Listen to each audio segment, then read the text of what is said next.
So you have to do 1 to 10. Get your English notebook.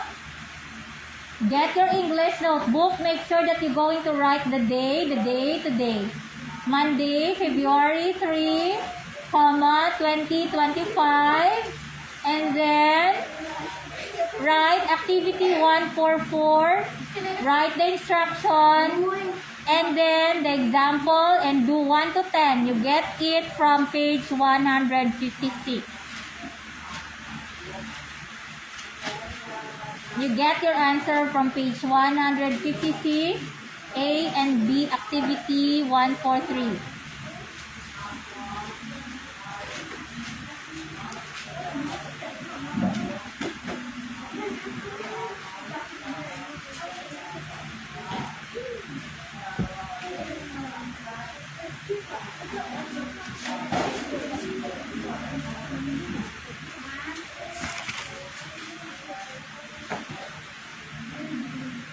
Who's that?